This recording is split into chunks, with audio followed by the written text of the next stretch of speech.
국제기구 보건 프로그램 관련 소양을 길러주기 위해서 WHO에서 제작한 강의 프로그램인 오픈 WHO의 강의 코스 중 하나입니다. 보건 관련 긴급 상황이나 문제가 발생했을 때 WHO가 문제 해결을 위해서 어떻게 대응하는지 그 체계에 대해 살펴보는 프로그램입니다. 이 강의는 크게 4개의 파트로 구성되어 있는데 첫 번째는 WHO Health Emergency Program입니다. 이 내용은 발표 내용 전반에 걸친 개요에 대한 내용으로 볼 수 있는데 WHO의 이머전시 대응 프로그램에는 어떤 것들이 있는지 그리고 그 체계에 대해서 거시적으로 살펴보는 파트입니다. 두 번째는 이머전시 매니지먼트에 대한 소개, 세 번째는 WHO Emergency Response Framework에 대한 소개, 그리고 네 번째는 인시던트 매니지먼트 시스템과 그 적용에 대한 소개로 모두 WHO의 이머전시 대응 체계에 관한 내용입니다. 발표 드리면서 하나씩 소개해 드리도록 하겠습니다. WHO는 이머전시에 대응하기 위해서 크게 5가지의 프로그램을 가지고 있습니다. 첫 번째는 세계 전염병 대응을 위한 프로그램인 Infectious Hazard Management입니다. 이번 코로나19 역시 이 전염병 대응 프로그램에서 대응한다고 볼 수 있겠습니다. 두 번째로는 WHO 관할하는 세계 각국의 이머전시 대비 상황을 총괄하고 또 보건 관련 국제적인 법이나 규제에 관여하는 Country Health Emergency Preparedness and International Health Regulation 프로그램, 그리고 세 번째로는 보건 문제들에 대한 정보를 수집하고 그런 정보들을 관리하고 그리고 보건 위험들에 대처하는 Health Emergency Information and Risk Assessment 프로그램, 그리고 네 번째는 실제로 이머전시 상황에 대해서 이루어지는 대응들을 그리고 그러한 대응 상황들을 관리하는 Emergency Operation 프로그램, 그리고 마지막으로 다섯 번째는 WHO의 운영과 관리를 담당하는 Management and Administration입니다. 경영과 비슷한 개념으로 해석될 수 있을 것 같습니다. WHO가 이머전시에 대응하는 데 있어서 중요하게 생각하는 8개의 강령들이 있습니다. 바로 이렇게 8개의 강령들이라고 할 수 있는데 첫 번째 강령인 Country Focus는 상황이 발생한 그 지역에 가능한 한 인력과 자원을 집중한다는 것이고, 두 번째는 활동을 함에 있어서 무조건적으로 인도주의 원칙에 입각하여 진행한다는 것입니다. 그리고 세 번째는 활동의 전개 방향을 설정하거나 활동을 전개함에 있어서 그간의 경험과 지식을 중시하고 그거에 입각해서 결정을 한다는 것이고, 네 번째는 WHO 내부에 그리고 다른 단체들과 함께 협력해서 일을 진행하게 되는데 그렇게 될 때 협력을 중요시하여 활동을 전개한다는 것입니다. 다섯 번째는 구호를 받는 당사자들과 그리고 구호를 전개하는 구호원들을 보호하고 그들의 안전을 보장한다는 프로텍션입니다. 이 보호는 국제법에 의거해서 진행되게 됩니다.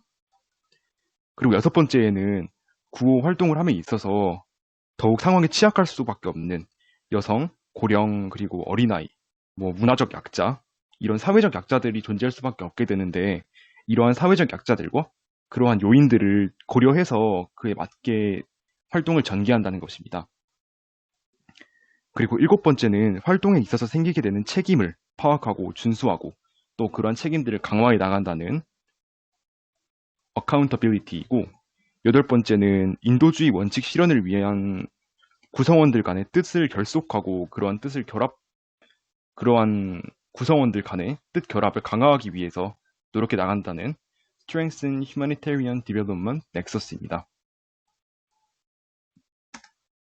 이제 본격적으로 두 번째 파트부터 이 WHO의 이머전시 대응에 대해서 본격적으로 소개를 드릴 텐데, 본격적인 설명에 앞서 WHO의 이머전시 리스폰스는 역사적으로 많은 요인들에 의해서 좌절되곤 했습니다. 이 좌절의 원인으로는 먼저 리더의 자질이나 리더의 책임감의 부족, 그리고 리더의 잘못된 판단으로 인한 리더십 부족, 그리고 WHO 내외의 협동 부족, 그리고 WHO 내부 구성원들 간의 부정적인 경쟁이 발생하거나 혹은 구성원들 간의 신뢰를 잃어버려서 발생하게 되는 집단 내 통합 실패, 즉 분열, 그리고 기준 또는 매뉴얼이 없거나 잘못된 계획으로 비롯되는 계획 실패, 그리고 그런 계획 실패로 인해서 WHO 내 재원들을 분배하고 관리하는 자원 관리 실패, 그리고 커뮤니케이션의 실패로 비롯되는 소통 실패가 있습니다. 그렇기 때문에 성공적인 이머전시 대응을 위해서는 대응에 있어 보다 체계적으로 접근할 필요가 있고, 따라서 그러한 체계의 성격으로 만들어진 것이 바로 이머전시 매니지먼트, 즉 줄여서 EM이라고 할 수 있습니다. 이 이머전시 매니지먼트, 즉 EM은 WHO가 이머전시 상황에 대응하기 위해서 재원을 분배하고 구성원들에게는 각각의 책임을 분배하는 그런 관리 체계라고 할 수 있습니다. EM은 크게 4가지의 사이클로 이루어지게 되는데, 첫 번째 단계는 Prevention and Mitigation입니다. 예방과 완화 단계인데, 먼저 WHO의 대응 시 발생하는 재원 손실을 줄이기 위해서 이머전시 상황 자체를 예방하거나 또는 예방이 불가능하다면 그 상황의 정도를 최대한 약화시켜서 WHO가 최소한의 대응만을 할 수 있도록 함을 꾀하는 역할을 하는 단계입니다. 이제 다음 단계는 Preparing, 즉 준비 단계인데, 이머전시 상황이 발생하기 전에 그 상황에 대응할 수 있도록 식량이나 의약품 등의 재원을 마련하고 그 재원들을 축적하여 상황에 대비하고, 그리고 최종적으로는 상황이 종료되고 나서 그 지역에서 철수하는 계획까지, 즉 상황에 대응하고 또 상황을 종료시키는 그런 전체적인 대응 과정에 있어서 계획을 세우는 단계라고 할 수 있겠습니다. 그리고 이제 계획을 세운 다음 단계가 리스폰스, 즉 본격적인 대응 단계인데, 이머전시 상황 중에 직접적으로 상황에 대응하고 그 상황을 종식시키기 위해 노력하는 본격적인 과정이라고 할 수 있습니다. 그리고 네 번째 단계는 마지막 리커버리 단계로 이머전시 상황이 종료된 이후에 이루어지게 되는데, 보건 시스템이나 현지 상황을 정상화하고 이제 상황 이후에 재건을 준비하는 단계라고 할 수 있습니다. 그래서 WHO는 이 예방, 준비, 대응, 그리고 리커버리 4가지 단계를 통해서 이머전시 상황에 대응하고, 이렇게 WHO가 이머전시 상황에 대응하는 전체적인 큰 틀의 개념을 하는 것이 EM이라고 할 수 있겠습니다. 여기서 이제 EM에 있어서 중요한 것이 이 이머전시 매니지먼트가 거시적인 체계나 매뉴얼의 역할을 하긴 하지만, 실제 상황 대응은 각각의 이머전시 상황, 즉 서로 다른 이머전시 상황들의 특징에 맞춰서 각각 스페시픽하게 이루어져야 한다는 것입니다. 각각의 이머전시들에는 그 상황의 규모가 어느 정도이고 어느 정도의 파급력을 가지고 왔느냐, 그리고 그 상황이 어디에서 발생했으며 상황 해결에 영향을 줄 수 있는 그 지역의 정책적 환경이나 법적 환경에는 무엇이 있느냐, 그리고 그 해당 사회가 어느 정도의 회복 탄력성을 지녔느냐, 그리고 상황 대응을 위해서 어느 정도의 인적, 물적 자원을 투입할 수 있느냐, 그리고 관련 기관들의 협력 가능 여부, 그리고 그 기관들의 상황 등 여러 요인들이 작용하게 되고, 그렇기 때문에 각각의 이머전시 상황들은 모두 양상이 다르게 나타나기 때문에 대응 역시 그 각각의 상황의 특징에 맞춰 특이적으로 이루어져야 합니다. 이제 이머전시 매니지먼트 다음에 또 다른 매뉴얼의 역할을 하는 ICS, 즉 인시던트 커맨드 시스템에 대해서 알아보겠습니다. ICS는 이머전시 대응을 추진하고 조정하는 데 있어 WHO의 명령 하달과 관련된 체계로 볼 수 있습니다. ICS는 미국 캘리포니아주에서 산불이 발생했을 때 WHO 내부 그리고 같이 산불에 대응하는 다른 단체들 간에 이제 명령을 내리는 과정에서 처음 만들어진 체계인데, 이후 더 공식화되어서 이 WHO의 명령 하달 시 공식적인 매뉴얼, 중추적인 매뉴얼의 역할을 수행해 왔습니다. 그렇기 때문에 인시던트 커맨드 시스템은 상황 대응을 위한 단순한 계획이 아니라 플랜이 아니라 WHO의 중추적인 명령 체계로서 기능한다는 사실이 ICS가 WHO에 중요하게 작용하는 다는 것을 알 수 있습니다. 이제 WHO의 성격과 관련된 핵심 용어들이 몇 가지가 있습니다. 첫 번째인 All Hazard, 그리고 Interoperability, Strategical, Tactical, Modular, Scalable, Operational Period, Span of Control, Unified Management에서 총 9개의 개념들을 통해서 ICS의 성격을 표현을 하곤 합니다. 이제 첫 번째 All Hazard는 WHO가 전염병이나 홍수, 지진 모든 종류의 위험에 빠지지 않고 대응할 수 있어야 한다는 것입니다. 두 번째는 상호 운용성, 즉 Interoperability입니다. 이제 WHO 내부에서는 그 WHO 내부에도 세부적인 집단들이 있고 그 집단들 간의 상호 운용이 가능할 수 있도록 해야 한다는 것인데, 두 가지 Functional Interoperability 그리고 Technological Interoperability가 있습니다.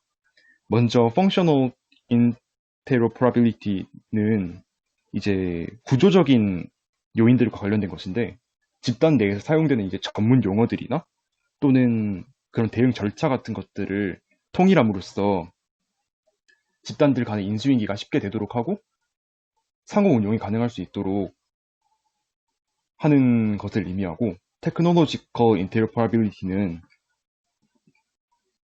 이제 기술적이나 정보적인 측면과 관련된 것, 즉 정보와 데이터의 공유를 활성화함으로써 집단들 간의 상호 운용이 더욱더 원활하게 이루어질 수 있도록 하는 것을 의미합니다.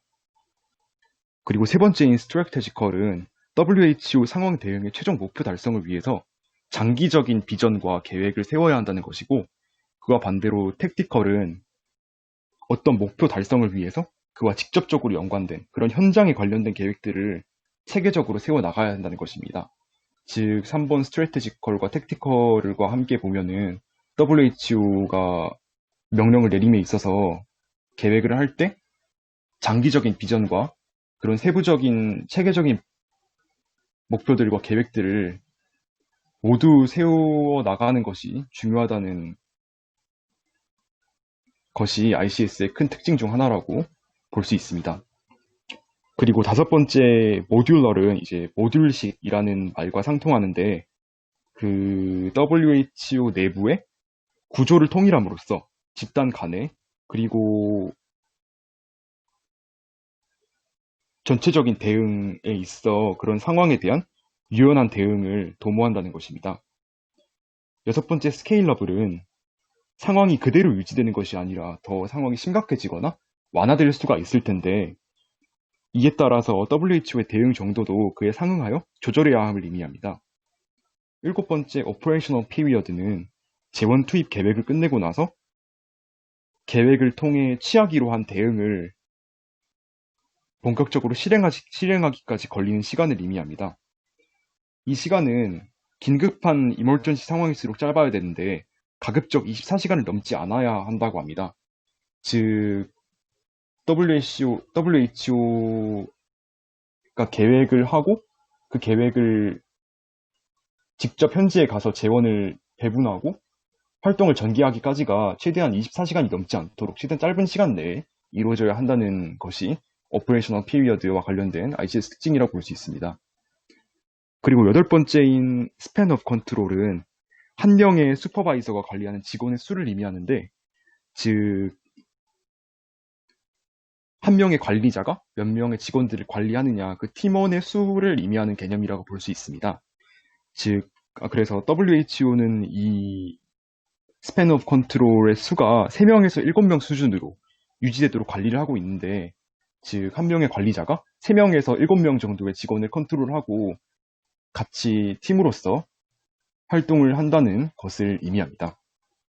마지막으로 유니파이드 매니지먼트는 공통된 목표 아래 팀과 집단들이 각각 협력해서 상황에 대응해야 한다는 것을 의미합니다.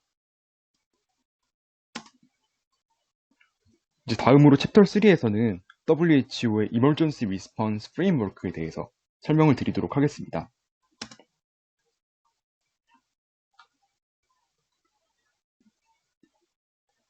Emergency Response Framework, 이제 줄여서 ERF라고 불리는데, 이 ERF는 이머전시에 대한 대응이 실행되고 관리되는 체계를 의미합니다. 이제 앞서 설명드렸던 Emergency Management, 즉 EM과 비슷한 개념으로 해석될 수도 있는데, EM이 상황 해결을 위한 전체적인 틀의 느낌이 강하다면, ERF는 WHO가 문제를 해결해 나가는 그런 체계적인 시스템의 성격을 띠고 있다고 볼 수 있을 것 같습니다. WHO에서 ERF 시스템을 만든 목적은 첫 번째, 가능한 한 해당 국가가 가지고 있는 재원을 통해서 문제를 해결할 수 있도록 최대한 지원하고, 두 번째로 전염병이나 천재지변 등 모든 재난 상황에 대비하여 WHO가 대응을 취할 수 있도록 하며, 전염병 상황 발생 시에는 질병이 큰 팬데믹 상황으로 번지기 전에 종식될 수 있도록 하고, 네 번째로 보건 분야에서 WHO와 함께 일하고 있는 파트너들 간의 협력을 촉진하는 데 있습니다. ERF 시스템은 크게 6가지로 구성됩니다. 첫 번째 Risk Assessment, 두 번째 Grading, 세 번째 Incident Management System이라고 불리는 IMS, 네 번째 No Regrets Policy, 다섯 번째 Emergency Response Procedures, 여섯 번째 Emergency Response Standards입니다. 이에 대해 앞으로 자세히 설명을 드리면서 이제 두 번째 Grading까지는 제가 설명을 드리고, 세 번째 인시던트 매니지먼트 시스템부터는 윤영님께서 이어서 설명해 주시도록 하겠습니다. 첫 번째인 리스크 어세스먼트는 WHO가 움직일 필요가 있는 그런 보건적인 문제들을 탐색하고 평가하는 과정입니다. 이제 3단계로 구성이 되게 되는데, 첫 번째 단계인 Alert and Detection은 전 세계에서 세계적인 또는 그 지역만의 문제들을 탐색하고 탐지하는 과정으로 전 세계에 어떤 보건적 문제들이 발생하였고 어떤 문제들이 이슈가 되고 있는지를 WHO가 파악하는 과정이라고 할 수 있습니다. 이제 이 Alert and Detection 과정을 통해서 문제가 탐지되었다면 다음 과정인 Verification 과정을 거칩니다. 바로 그 문제가 WHO의 대응이 필요한 심각한 문제인지를 검증하는 과정입니다. 그리고 만약 문제가 WHO의 대응이 필요할 정도로 심각하다고 평가되었다면 마지막 Risk Assessment, Situational Analysis 과정을 통해서 상황을 분석하고 그 상황에 맞는 대응을 계획하고 결정하는 과정을 거치게 됩니다. 이런 리스크 어세스먼트를 통해서 상황 분석을 하는 과정에서 WHO는 그레이딩, 즉 말 그대로 등급을 매기는 과정을 거치게 됩니다. 그레이딩은 문제 상황에 대해 WHO가 어느 정도의 대응을 취해야 하는지를 평가하는 과정으로 앞서 말씀드렸듯이 대응의 단계 정도를 매기는 과정이라고 할 수 있습니다.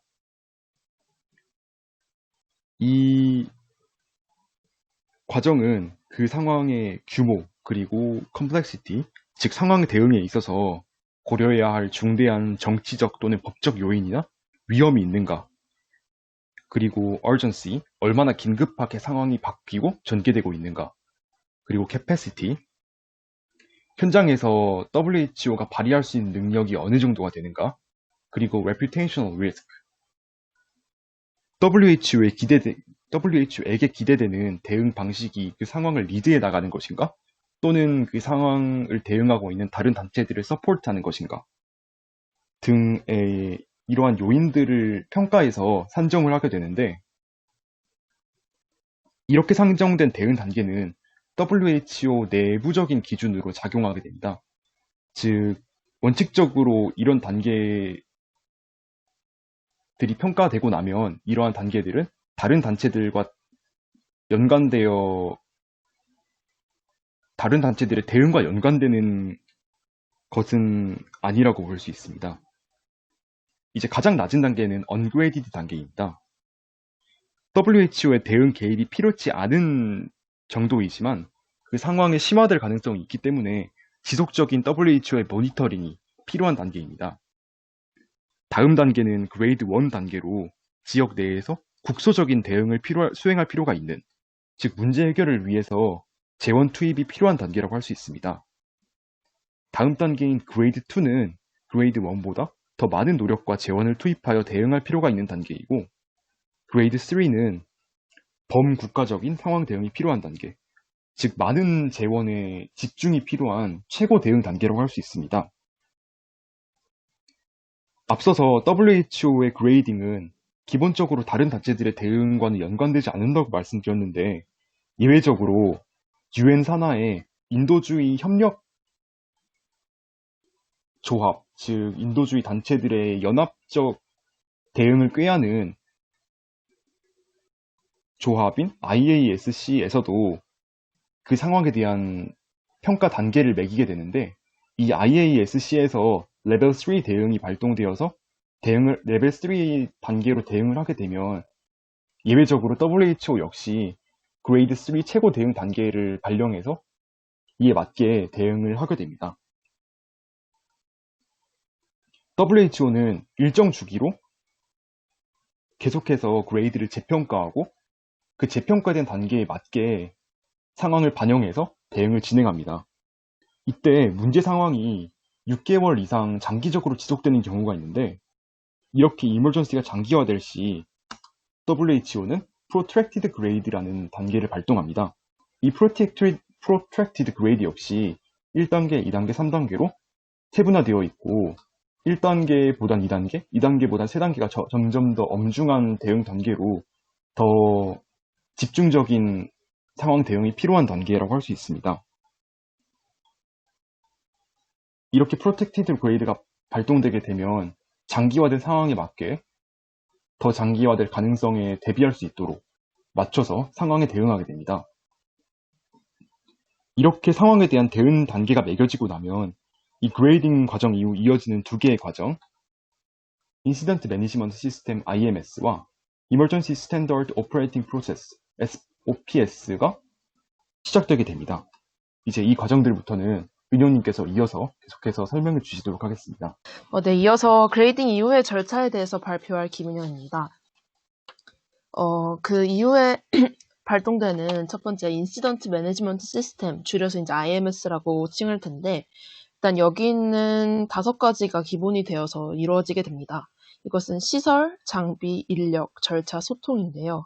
이것들의 조화를 통해서 응급 상황에 대처하고, 이러한 접근이 몇 가지 기준을 따르도록 하는데, 이것이 6가지 기준입니다. 리더십이 있어야 하고, 파트너들 간의 협력을 이끌어낼 수 있고, 정보들을 잘 다루고 계획을 해야 하며, 건강 및 기술적으로 전문적으로 접근을 하면서 논리적으로 체계적으로 대응을 하도록 하는 것이며, 재정적으로 또 관리를 도와주는 것입니다. 이를 통해서 일관된 전략을 짤 수 있고 협력 기관들의 역할과 책임을 명확히 하여서 포텐셜을 최대로 끌어올리는 것을 목표로 합니다. 각각의 기능들을 수행하기 위해서 IMS 내에서 정해둔 요구사항들이 이런 것들이 있었습니다. WHO 내에서 이런 대응을 할 때 모든 레벨의 기관에서 이 IMS 체계를 도입하게 되는데, 여기에 보이는 IMS 체계 조직도는 다음과 같습니다.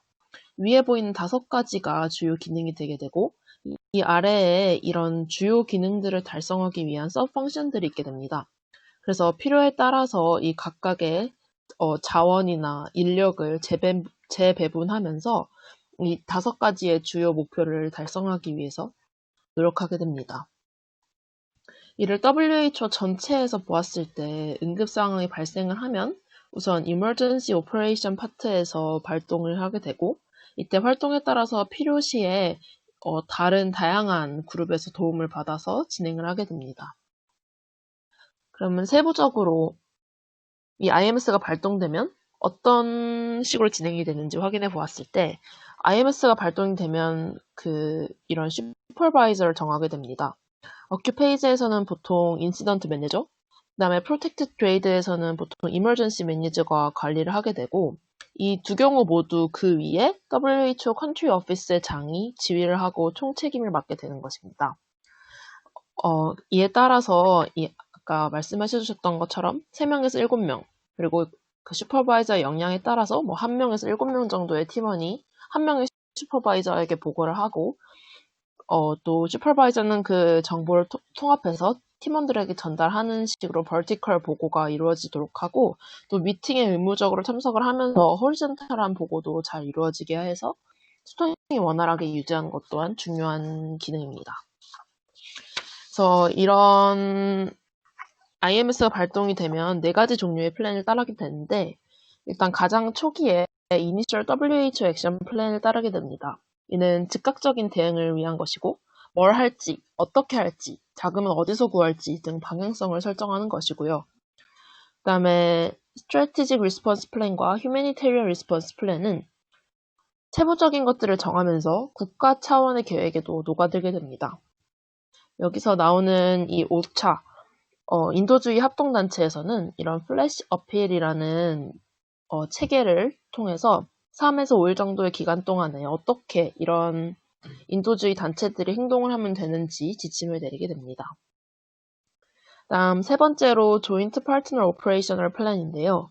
이 경우에는 다양한 대응팀이 이제 이 응급 상황에 대처하기 위해서 모여들 텐데 각각이 역할을 수행을 하고 또 중복되는 업무 없이 효과적으로 수행할 수 있도록 하는 플랜입니다. 그리고 마지막으로 이니셜 리커버리 플랜인데요. 리커버리 플랜이지만 상황이 발생했을 때 빠르게 시작되어야 하는데 이때는 발생 후 한 달 안에 그 발생 국가의 정부에서 회복을 위해 필요한 것들이 뭐가 있는지 판단을 한 다음에 국제사회에 이런 것들이 필요하다, 이런 도움을 달라 이렇게 요청을 해서 회복을 위한 노력을 하게 되는 것입니다. 이렇게 플랜들을 시행하면서 이 Emergency Standard Operating Process, 줄여서 SOP, SOPS라고 많이 하는데요. 이 SOPS도 가동이 되어서 이 IMS의 주요 기능을 도달하기 위해서 이 WHO의 스태프들이 어떻게 일해야 되는지 명확한 가이드라인을 제시해주게 됩니다. 이제 이렇게 상황에 대처를 하다 보면 이에 따라서 제대로 효과를 발휘하고 있는지 추적하고 평가를 해야 할 것 같은데 이건 어떻게 이루어지나 확인을 해보았을 때 평가는 기본적으로 이렇게 17가지의 기준을 통해서 이루어지게 됩니다.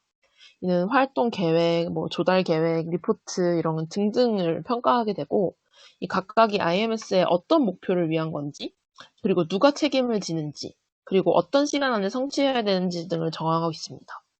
그리고 이런 17가지 기준은 모든 응급 상황에 도입을 하게 되고 이거에 더불어서 상황에 맞는 추가적인 기준으로 평가를 하게 되는데 이거는 예를 들어서 감염병이면 백신 접종률이 얼마나 되는지 위험한 상황에서는 스태프 사망률 등이 얼마가 되는지 그런 것들을 다양한 기준을 통해서 평가를 하게 되고 이를 바탕으로 수정 및 개선을 하는 것이 매우 중요한 과정 중의 하나입니다. 그다음에 이런 활동이 기본이 되는 것이 No Regrets Policy입니다. 이 정책에서 선언하기를 응급 상황 대처에 있어서 자원을 아끼느라고 대응에 실패하기보다는 오버 리소싱 하더라도 초기에 오버 리스폰스를 통해서 효과적으로 대응할 수 있는 캐퍼시티를 늘리는 게 훨씬 중요하다라는 의견입니다.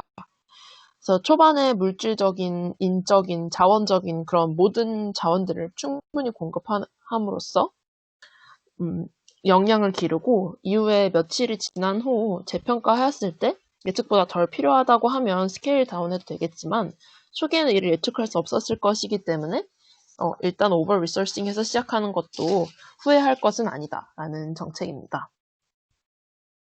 그럼 이제 마지막으로 이 ERF에 따른 대응을 최근에까지 큰 문제였던 에볼라 바이러스에서는 어떻게 적용이 됐는지로 한번 연결해서 마무리 정리해 보았습니다. 이머전시 상황이 발생하고 24에서 72시간 동안에 이제 시츄에이션 어널리시스를 하게 되는데 에볼라 바이러스의 경우에도 처음에 콩고에서 이제 재발생하기 시작한 사건을 WHO의 글로벌 서베일런스 시스템에서 이거 위험하다. 이거 응급 체계 발동해야 된다 해서 시작하게 됩니다. 그래서 이제 상황이 확정이 되면 다음 24시간 내에 이니셜 그레이딩을 시작하게 되는데 이때 이 그레이드에 관계없이 그 그레이딩이 이루어지기 전에 이니셜 리스폰스로 모든 상황에 대해서 즉각적으로 반응을 하게 됩니다. 에볼라 바이러스 또한 이때 그레이드 3를 받으면서 이제 대응을 시작하게 되는데요. 그레이딩 이후에 제가 말씀드렸던 IMS랑 또 SOP, SOPS가 실행이 되게 됩니다. 또한 CFE는 Contingency Fund for Emergency라고 해서 이런 자원을 조달하는 곳인데 이런 CFE에도 자금이 얼마나 필요한지 이제 요청을 하게 됩니다. 그뿐만 아니라 다양한 준비 과정이 이제 24시간 내에 이루어지게 됩니다. 에볼라 상황에서도 IMS를 꾸릴 때 제네바 본부에 있는 것부터 리저널 오피스, 컨트리 오피스 등에 있는 오피서들로 이 팀을 구성하게 되고, 그 다음에 CFA에서 50밀리언, 5천만 달러를 지원을 받게 됩니다. 그리고 이후 14일 동안에 이 미라라고 하는 Multi-Sectoral Initial Rapid Assessment로 다양한 분야에서 이제 협력해서 이걸 해결하기 위한 기반을 다지게 되고, 그 다음에 이제 3개월 내에 적절한 대응이 이루어지고 있는지 평가를 하게 됩니다. 그리고 이에 따라서 그레이드를 재조정하게 되고, 또 3개월이 지나서 6개월이 총 온셋부터 6개월이 지나면 또 한 번의 오퍼레이셔널 리뷰를 거치면서 그레이드를 없애거나 프로트랙티드 그레이드로 전환하게 됩니다. 이때 상황이 계속 안 좋아서 지속적으로 어큐트 레벨 3로 유지가 되는 경우도 있고, 프로트랙티드로 장기화되는 경우도 있고, 아니면 이제 응급 상황 해결이 돼서 그레이드가 아예 빠지는 경우도 있게 되는 것인데, 에볼라의 경우는 이러한 과정 속에서 프로트랙티드 그레이드 3로 유지가 되면서 이런 영향을 받은 인구들은 어떤지, 주변 국가들 간에 어떤 위험이 있을지를 소통하면서 이어나갔습니다.